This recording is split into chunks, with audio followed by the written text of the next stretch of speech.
El Evangelio a tu alcance, con el presbítero y doctor Luis Ernesto Ayala Benítez, párroco de San Benito. Hermanos y hermanas, en este día 9 de enero, estamos ya en el nuevo año y hay que arrancar. Aquí no hay que echarse para atrás, aquí hay que arrancar y ya vamos pues en esta segunda semana. Y es importante que le echemos con ganas, que pongamos todo de nuestra parte para proyectarnos, organizarnos, etc. Esto es fundamental para que algo funcione en este año. Lo ideal es que funcione todo. El Evangelio que tomamos hoy es de San Marcos, en el capítulo 6, versículo del 45 al 52. Esto nos dice la palabra.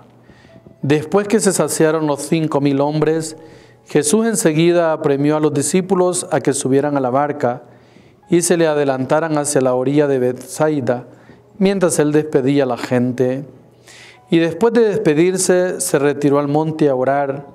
Llegada la noche, la barca estaba en mitad del lago y Jesús solo en tierra.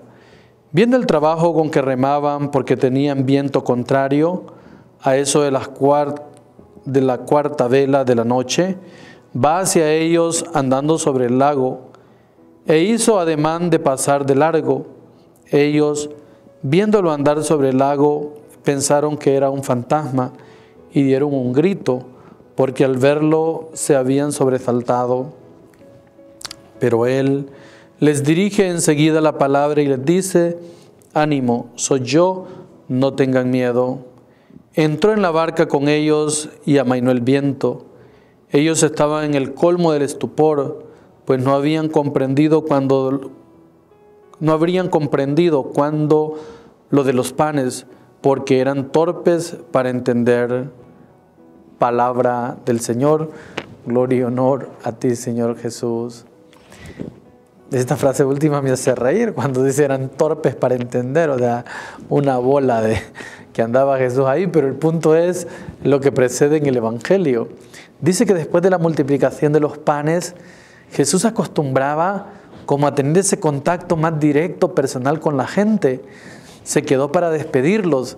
Es posible que a muchos les preguntaba hasta el nombre, cómo te llamas, de dónde vienes, y cuál era la situación así más como personal de cada uno, aconsejar quizás de forma particular a otros. Estas partes no las mencionan los evangelios, pero Jesús, con toda la ternura, con todo el amor, el cariño y la forma de tratar a la gente con ese carisma de cercanía, definitivamente que tuvo que haber pasado. Y el evangelista dice, se quedó despidiendo a la gente. Es decir, la gente se agolpaba en torno a él, le daban la mano, las señoras le abrazaban, etcétera, siempre con algunas palabras de gratitud de parte de la gente hacia él. Y después, dice la palabra, de despedir a la gente, se va entonces a orar. Esto era típico en la vida de Jesucristo, la comunicación, el contacto con su Padre del Cielo, en donde él mismo se fortalecía y en donde él mismo aclaraba más su misión en este contacto, en esta comunicación, en este diálogo con Dios. Y enseguida el evangelista pone ese episodio, que los discípulos se van en la barca y a eso de la madrugada Jesús comienza a caminar sobre las aguas. Esto, obviamente, si bien es cierto que hoy puede haber aquel llamado dínamo, aquel mago que camina también sobre las aguas, o es un ilusionista, o es real, lo que sea, pero el punto es que Jesús tiene poder sobre las leyes de la naturaleza y como consecuencia puede caminar sobre el agua.